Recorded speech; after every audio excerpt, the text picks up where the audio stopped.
My name is Sung-Ho Kim. I'm 27 years old, and what I'm going to share with you today is not just a story, but the moment God turned my life upside down. This experience completely changed who I am and how I view God's power. 5 years ago, I was in the most dangerous place in the world for a Christian.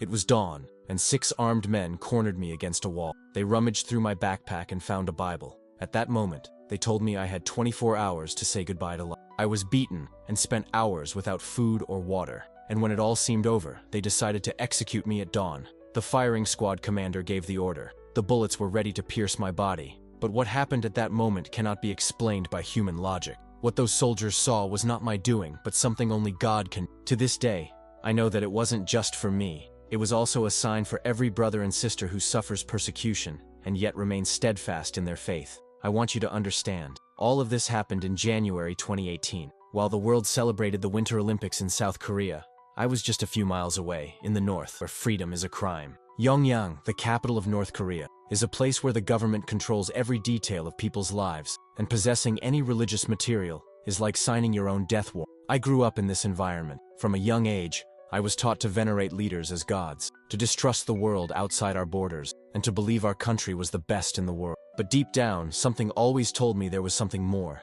something they didn't teach me at school or in the regime's mandatory meetings. Everything changed one cold December night. My grandmother, already very ill, called me in a weak voice and revealed a secret she'd carried for decades. She looked into my eyes and said, "There is one true God. His name is Jesus.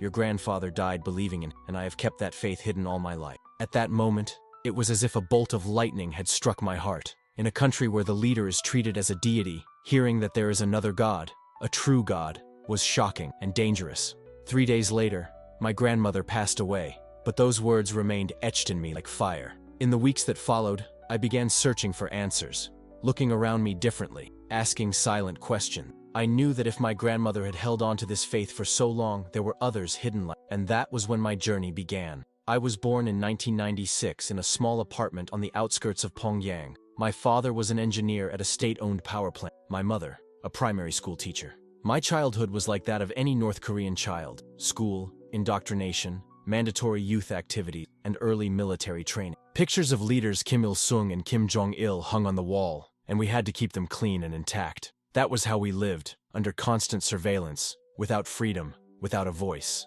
But in the midst of all this, God was already calling me. When I turned 18, I entered Pyongyang University of Technology, determined to study computer engineering, following in my father's footsteps. He was always a model student, a loyal member of the youth league, someone who never dared to question the system under which we lived. But everything changed from after my grandmother's words. She revealed a secret that transformed my worldview. I discovered that my grandfather, who I was told had died in a workplace accident, had actually been sent to a re-education camp for possessing Christian books. He never returned home. This truth planted a seed of curiosity with me. I began searching for answers, but it was a path fraught with risk.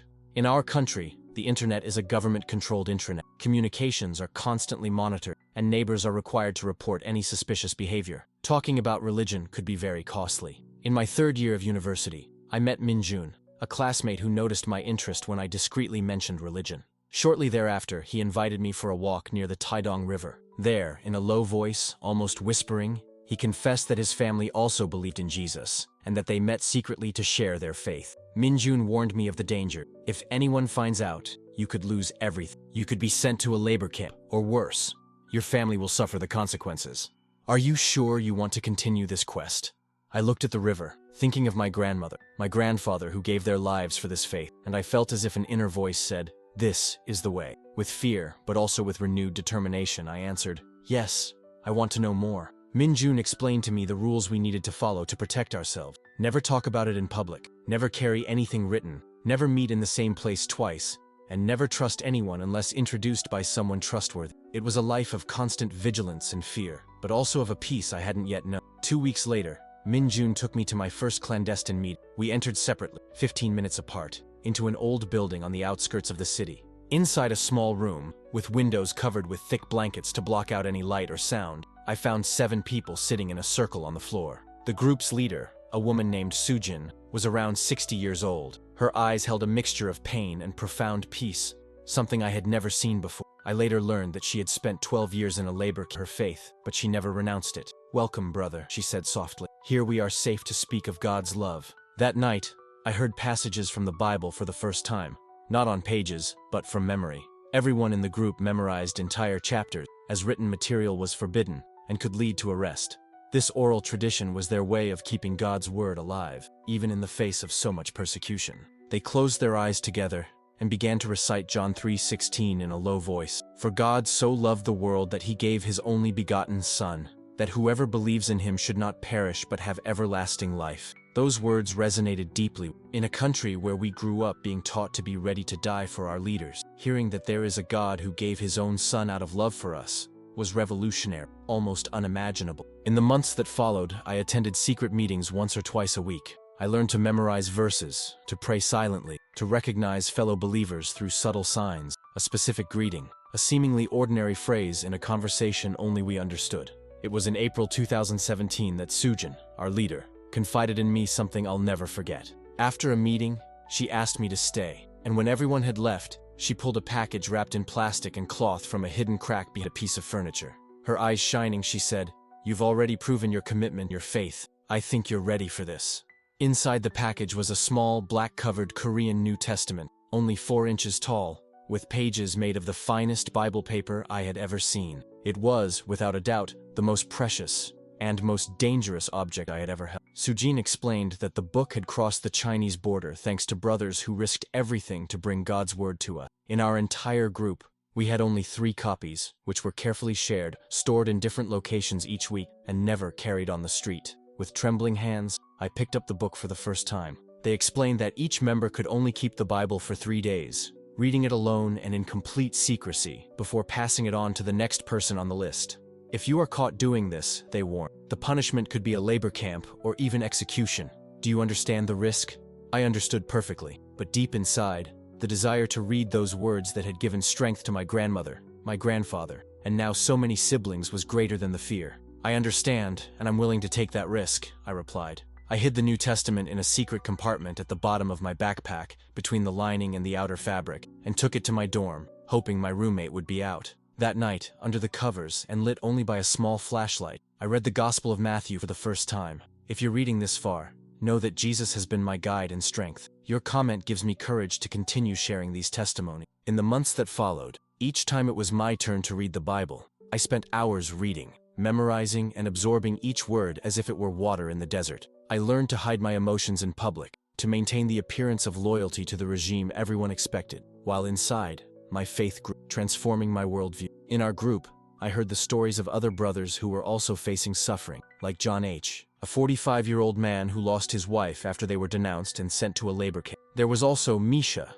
a 19-year-old girl whose father had been executed for distributing Christian literature, and Sung Min, an elderly man who, despite being a secret Christian for over 30 years, survived 3 arrests because no evidence was ever found against him. Each of them taught me something valuable. Yong showed me the true meaning of forgiveness, Mika, unshakable hope, and Sung Min, an unshakable trust in God. Despite the constant fear that surrounded us, they all carried an inner peace that seemed almost supernatural. In September 2017, something happened that further strengthened my faith. My father fell seriously ill with pneumonia. At the state hospital, doctors gave him only a few days to live. There weren't enough antibiotics to treat his condition. That night, alone in my room, I knelt down and cried out to God like never before. "If you are real, if you have power, please save my father. He doesn't know you yet. He needs time to know." The next day, something unexpected happened. A doctor from another province arrived at the hospital bringing antibiotics that were not normally. My father began receiving the correct treatment,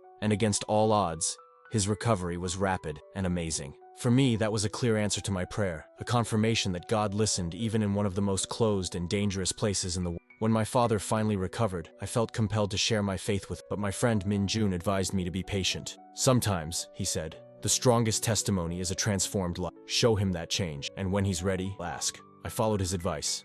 I focused on being the best son, the best student, the best citizen I could be, always keeping my faith close to my heart. I noticed my father starting to look at me curiously, noticing something different, a peace that stood out amidst the tense atmosphere. Everything changed on January 14, 2018. It was a cold, gray Monday, typical of a North Korea. I'd had the New Testament for 2 days and was supposed to deliver it to Min Jun that afternoon. The book was hidden in a secret compartment inside my backpack, which I carried to class.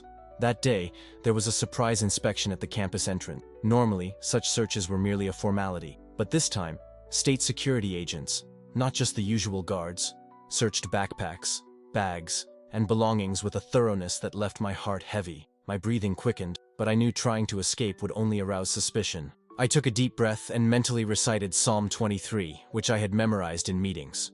Heart in my throat, I approached the line. When it was my turn, a police officer took my backpack and announced my name and major loudly. Kim Sung-ho, 4th year, computer engineering. The security guard opened the backpack and began rummaging through its contents. Books, notebooks, pencil case, and pens. Everything seemed normal, and I could almost relax. But then I noticed he was pressing on the edges and bottom of the backpack, as if he were searching for something hidden, something I was afraid they would find. His fingers stopped right where the small New Testament was hidden. He squeezed the bulge and asked suspiciously, "What is that?" My heart raced, but I tried to keep my voice steady. "It's just a reinforcement for the backpack. It broke a long time ago, and I fixed it myself." He stared at me silently, his eyes narrowed. Then, without another word, he took a small knife from his pocket and, with a single movement, ripped the fabric. The small black New Testament slid to the floor with a thud. For a moment, time seemed to stand still. The policeman bent down, picked up the book, and when he looked at the cover, his eyes widened in a mixture of surprise and triumph. He raised it in the air and announced loudly, "Religious material. We have a traitor to the regime here." Before I could react, 3 police officers appeared and grabbed me by the arms. Within seconds, I was handcuffed and dragged toward a black van parked near the gate. It all happened so fast that my body was moving, but my mind was numb. The last image I had before being shoved into the vehicle was the horrified faces of some colleagues, watching helpless. The trip was short, but it felt like an eternity. They took me to a gray, unmarked building in Tongda District, a place everyone in Pyongyang knew belonged to the Ministry of State Security. They shoved me into a tiny, windowless, bare concrete cell. Only a bare light bulb hung from the ceiling, and in the corner stood a bucket serving as a toilet. I spent the first few hours there in shock, trying to understand what had happened and what awaited me. I knew that possessing religious material was one of the most serious crimes in the country, classified as treason against the state. I had heard stories of people executed for much less.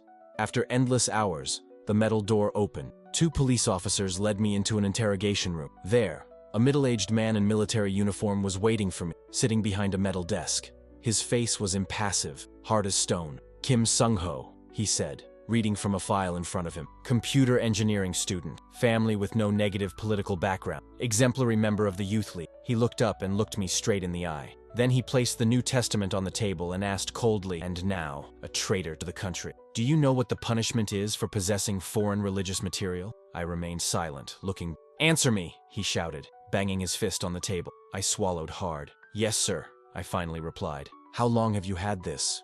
Who gave it to you? Who else is involved?" There, before him, I faced the most difficult moment of my life. If I revealed the names of my brothers in faith, I would condemn each of them to prison, torture, and probably death. If I remained silent, I knew my fate was sealed. Jesus' words came to my mind like a whisper. "Whoever wants to save their life will lose it, but whoever loses their life for my sake will find it." At that moment, an inexplicable peace descended upon me, greater than the fear. I took a deep breath and said, "I found this book at a flea market. It was hidden inside an old book. No one else is involved." The interrogator laughed in disbelief, shaking his head. "You expect me to believe that?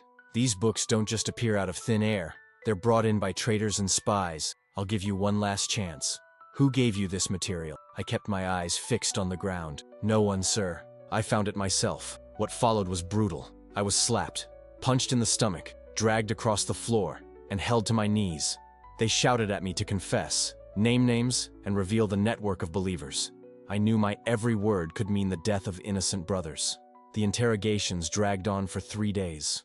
No food, barely any water, sleep deprivation. They rotated interrogators. Some threatened me with worse torture. Others feigned compassion, offering clemency if I cooperate. They tried to convince me that Min Jun had already been arrested and confessed everything. They wanted to break my mind before my body. But even exhausted, I found within myself a strength I hadn't known. Whenever I felt like I was about to collapse, I remembered the verses I had memorized. "Blessed are those who are persecuted for righteousness' sake, for theirs is the kingdom of heaven." These words were my sustenance, my only breath. On the 4th day, they took me to a high-ranking officer.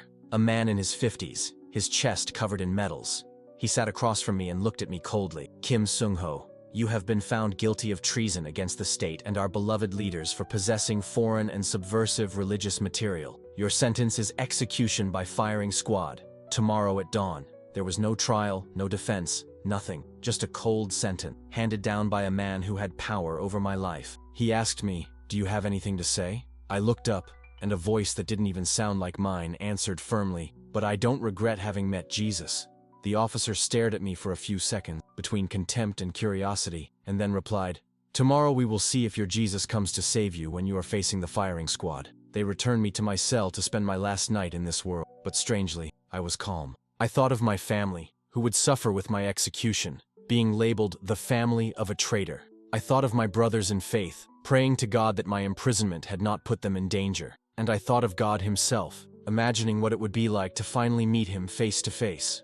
That night, alone in my cell, I prayed like never before. I didn't ask for a miracle. I didn't ask for deliverance. I simply asked for the strength to face what was to come with dignity and faith. "Lord," I said, "if this is your will, I accept it. But I ask that you protect other believers, comfort my family, and one day, may North Korea know your love." As soon as I finished, such a deep peace came over me that I managed to sleep for a few hours, even though I knew that at dawn I would face my end. Before sunrise, 2 guards entered my cell. Without saying a word, they handcuffed and blindfolded. We walked through corridors and stairwells until I felt the cold morning air on my face. They removed my blindfold. We were in the detention center's courtyard, a rectangular space surrounded by high walls. The ground was covered in frost.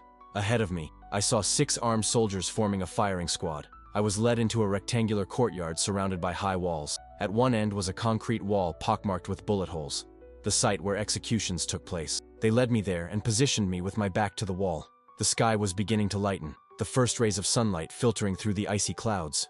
I thought, if this is the end, let it be with the light of a new day. About 10 meters away, 6 soldiers stood lined up with rifles drawn. They were young, perhaps my age or even younger. I saw a mixture of nervousness and determination on their faces. For some, it was probably their first time executing someone. Nearby, the officer who had pronounced my sentence watched everything, accompanied by a man who appeared to be the platoon commander. A secretary, with a briefcase under his arm, was present to officially record the execution. "Prisoner Kim Sung-ho," the officer announced loudly, "has been sentenced to death for treason against the Democratic People's Republic of Korea and our leaders. The sentence will be carried out immediately. Do you have any final words?" My mind was incredibly clear. I felt fear, yes, but a strange calm enveloped me. I thought of Jesus facing his own execution, and suddenly I found courage. I took a deep breath and answered firmly, "Yes, I want to say that I forgive all of you here present, just as Jesus forgave those who executed him, and I pray that one day you will know God's love as I have." The officer frowned, uncomfortable, and made a curt gesture to the command. "Platoon, weapons at the ready," ordered the command. With synchronized movements, the 6 soldiers raised their rifles. The metallic sound of their weapons being readied echoed through the silent courtyard. "Aim!" shouted the commander. 6 barrels pointed directly at my chest. I closed my eyes and began to mentally recite the Lord's Prayer, believing it would be my last words on earth. "Fire!" ordered the commander. I heard the sound of triggers being pulled, but nothing. No gunshot, no pain, just silence. I opened my eyes, confused. The soldiers stared at their rifles in astonishment, as if they didn't understand what was happening. They tried again. They pulled the triggers. Silence.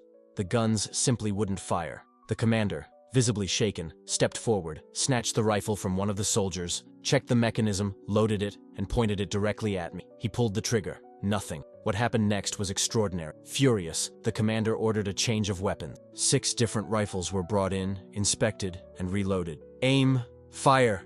he ordered again. Again, all the weapons failed simultaneously. No shots, no sound other than the freezing wind. It was impossible. The chances of 12 military rifles failing in succession were virtually non-existent. An uneasy murmur ran through the courtyard. For the first time, I saw fear in the soldiers' eyes. It wasn't fear of disobeying orders, but something deeper, almost superstitious.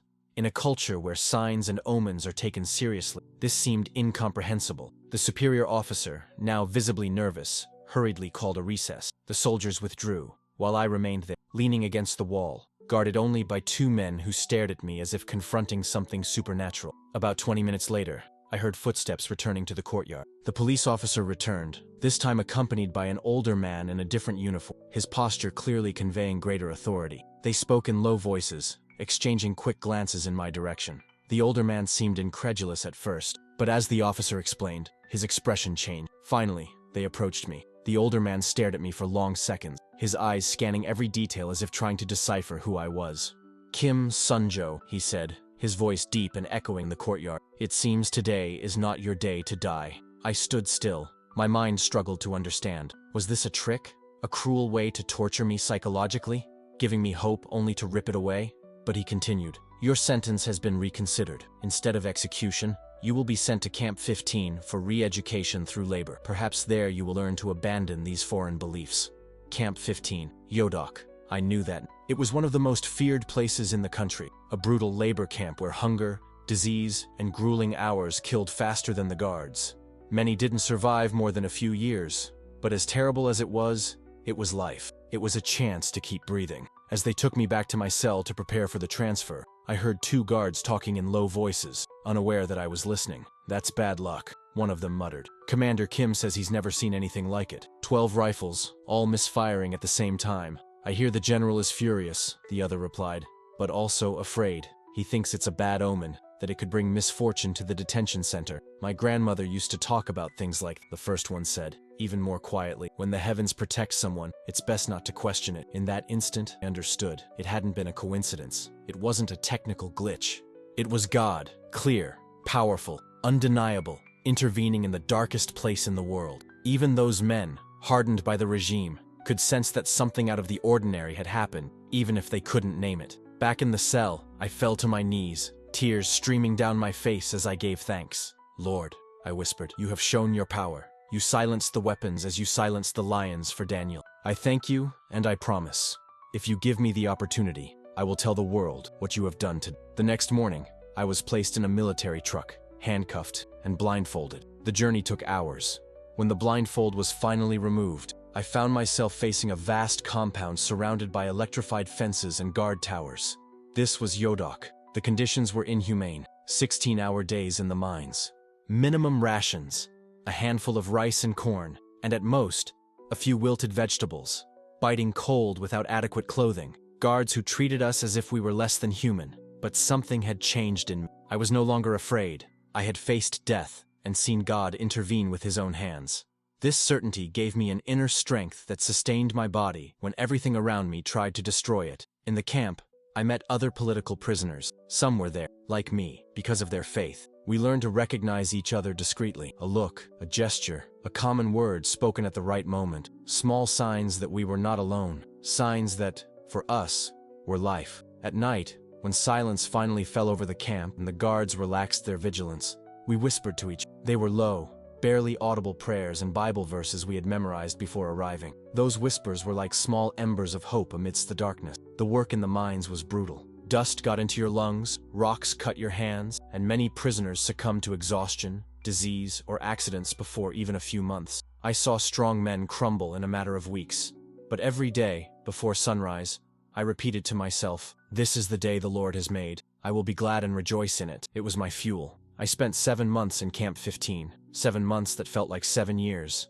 My body was falling apart. I lost over 45 pounds. My hands became calloused and sore, and the constant dust of the mines brought on a lung infection that made me cough up blood. But paradoxically, my spirit grew stronger and stronger. It was as if God was teaching me to depend on Him with every breath I took. It was on a muggy August night in 2018 that something changed. I was sleeping in the barracks with about 40 other prisoners when I felt a firm hand cover my mouth. I opened my eyes in fright. It was Huanu, an older man who had once been a border guard, now imprisoned for impure ideology. He had become one of the few friends I had there. His eyes glowed in the darkness. "Tomorrow, there's a chance," he whispered. "They're sending a team to cut down trees near the northern edge of the camp. Security is weaker there. I've been observing the guards' routine for weeks.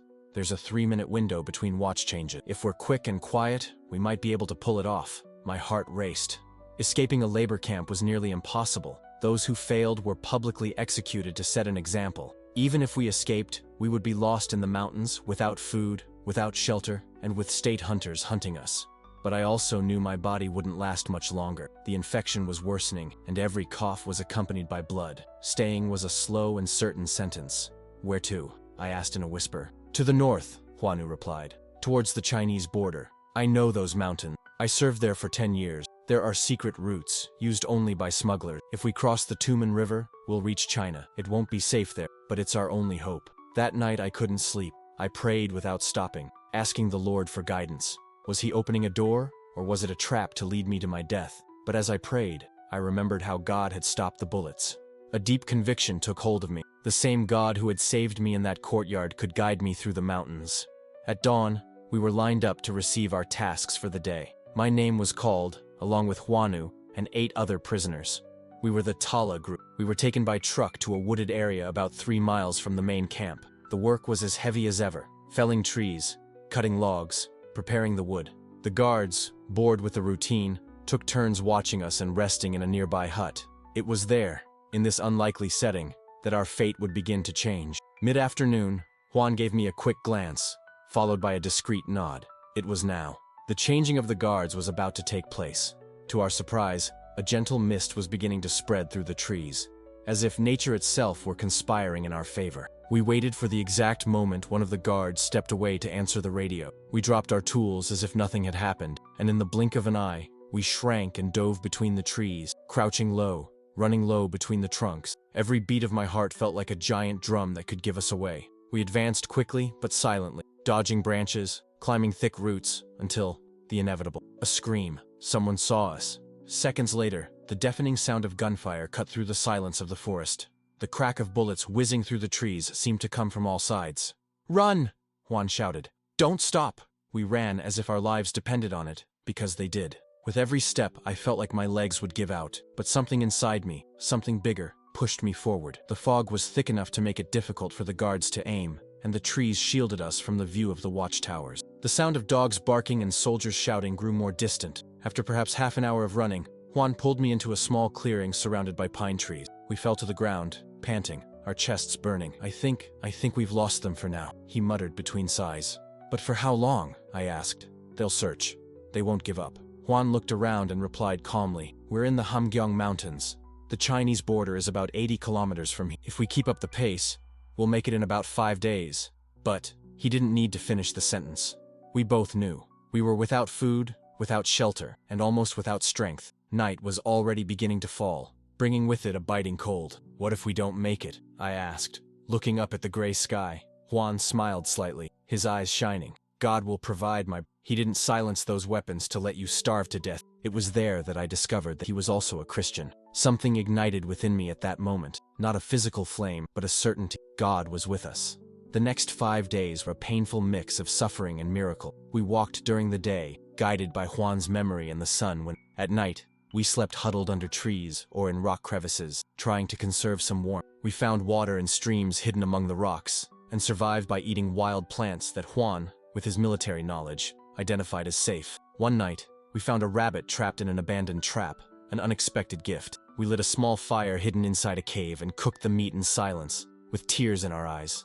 On the 3rd day, when we thought we couldn't take another step, we spotted an old, run-down hut in the middle of nowhere. Inside, we found the seemingly impossible: a handful of rice, salt, an old blanket, and hanging behind the door, an old map with hand-drawn trails, including a route to the Tuman River. Juan looked at me and said, his voice breaking, "See? God always goes first." At dawn on the 6th day, with raw feet and exhausted bodies, we reached the banks of the Tuman River. On the other side, China, freedom, a new beginning. The river before us wasn't that wide, but it was treacherous. The current was strong, and the water felt sharp just looking at it. Kanzu looked at me seriously. "This is the riskiest stretch." They watched the border day and night. Armed guards, sensors in the bushes, orders to shoot without warning. We knew that any misstep could be the end. We hid in the bushes, watching the banks for hours. Kanzu observed the soldiers' movements with the precision of someone who had served in this region. The time between patrols, the pauses, the blind spots. When the sun finally set and the night chill began to settle over the mountains, he whispered, "This is it." The temperature had plummeted. We could feel our breath turning to vapor in the dark air. I took off my shoes, tied them with kanzus, and we wrapped them around our necks, ready to cross. The water was so cold it knocked the breath from our lungs. A shock, a kind of pain that goes straight to the soul. We entered slowly, without making a sound. Halfway across the river, as the current threatened to sweep us away, we heard voices on the North Korean bank, guards, very close. Instinctively, we sank up to our necks, motionless, trying to become part of the darkness. They talked about trivial things, soccer, food, unaware that just a few meters away, two fugitives were trembling for their lives. Once the danger had passed, we continued. I could barely feel my legs. The force of the water knocked me down, and for a moment I thought it was all over, but Kanzu held me tightly. He didn't let go. With superhuman effort, we reached the other shore, dragging ourselves along like survivors of a shipwreck. We fell silently, panting, wet, but alive. "We're in China," I murmured, still in disbelief. "God, thank you." But Kanzu was blunt. "We're not safe yet. We need to get out of here." We got up and continued, trembling, freezing, but determined. We walked for hours through the dark forest, guided only by the stars and the will to survive. As day broke, we found a rural village.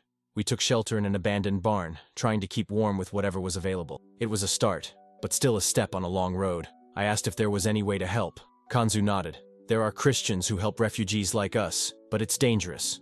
We need to be sure before we trust." In the days that followed, we moved only at night. We slept in sheds, woods, or empty stables. Sometimes we traded farm labor for food. We lived like shadows, invisible by necessity. Kanzu knew some people from years ago. The contacts were old, but still vivid in his memory. It was in a village near Yanji that our luck began to change. There, a family of Chinese Korean Christians welcomed us. They didn't hesitate, even knowing the risk they were taking. They gave us dry clothes, hot food, and most importantly, a connection to a Christian organization that helped defectors find safe haven. It was the beginning of another journey, one that would take us away from persecution. But more than that, it was a clear confirmation. God had not only shut the mouths of guns, He was now opening doors before us. After a long journey of escape and many miracles along the way, I was first taken to Mongolia. Then I made it to Thailand, and it was there that, with the help of an international human rights organization, I received political asylum to live in the United States. Kanzu chose another destination, South Korea, where he had some distant relatives. Before we parted, he gave me a tight hug, the kind that speaks volumes. "Sunjo," he said firmly, "God didn't spare your life for nothing. Don't forget what He did in that courtyard. Don't forget that He silenced the guns for you." That phrase has stuck with me to this day. It's been 5 years since that dawn that should have been my last. Today, I live in California. I work with organizations that welcome North Korean refugees and advocate for human rights. But above all, I dedicate my life to sharing what God has done for me. I share my testimony at churches, universities, conferences, wherever there's someone willing to listen. Because more than talking about persecution, I want the world to know the power of God. A God who enters even the darkest places and shows His presence, even when all seems lost. One of the greatest lessons I've learned is that God is neither early nor late. He acts in perfect timing. If the weapons had failed during the tests, they would have been replaced.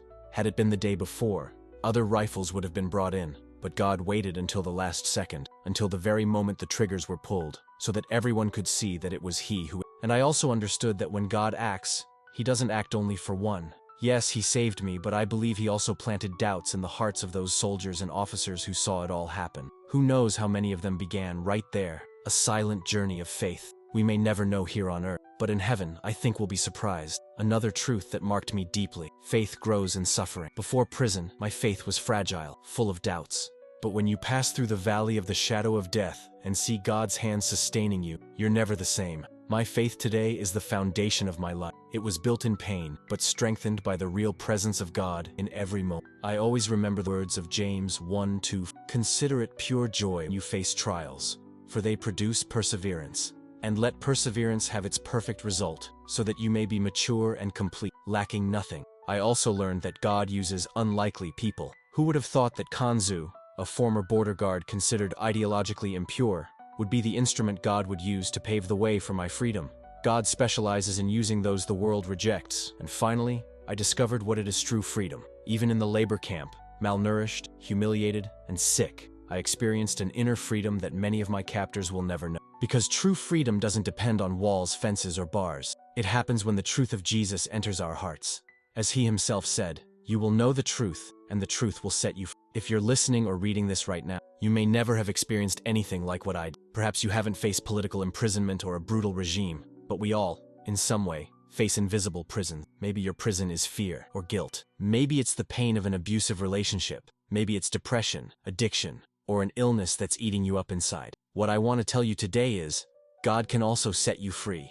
If He did it for me in the yard of an execution ground, He can do it for you right where you are now. My story is not about me, it's about Him. And I pray that as you hear, you will also believe that there is hope, there is a way out, there is life in Jesus. And I want to tell you something, with all the conviction in my heart. The same God who silenced the rifles in Pyongyang is the God who can silence the voices that torment you inside today. The same God who sustained me in a labor camp is powerful enough to sustain you in your battle, whatever it may be. And the same God who led me through icy mountains, turbulent rivers, and dark nights until I found freedom, can also guide you through this dark valley you're walking through now. If God could manifest Himself in the heart of the most closed and cruel regime in the world, what would Hennekin you do in your family, in your inner struggle? His arm did not shrink. His power has not changed. He remains the same. But there is something He expects from you, a step of faith. You have to believe that the impossible is still possible when God enters the scene. You have to trust, as I did before that firing squad, that even when all seems lost, God is still in control. Maybe you've never given your life to Jesus. Maybe you grew up hearing about Him, but never truly surrendered. What I want to tell you is that you don't have to wait until you're on the brink of death to experience His love and power. All it takes is a sincere heart, a true cry. If this is what you desire now, I invite you to pray with, Lord Jesus, I recognize that I am a sinner and that I need your forgiveness. I believe that you died on the cross for my sins and rose again on the third day. I ask you, come into my heart, become the Lord of my life, transform me, guide me. Thank you for loving me, for saving me. In your name I pray, amen. If you prayed this prayer sincerely, no, you just took the most important step of your life. The Bible says that right now there is a celebration in heaven because of your decision. You have passed from death to life, from darkness to light. You are now part of God's family. And if you are already a Christian, but have been facing difficult times, listen to this. The God who freed me from prison and death is the same God who is with you now. He hasn't changed.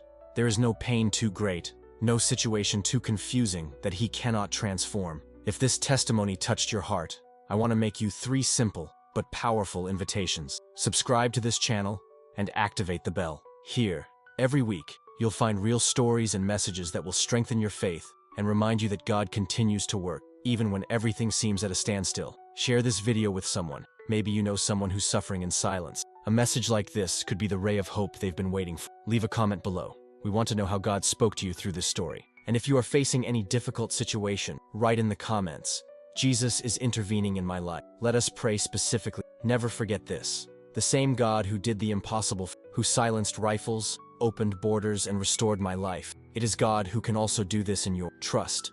Take the step. And the God of all grace, who called you to His eternal glory in Christ, Himself vai te fortific, confirma, firma e restaura. To Him be all the glory, today and forever.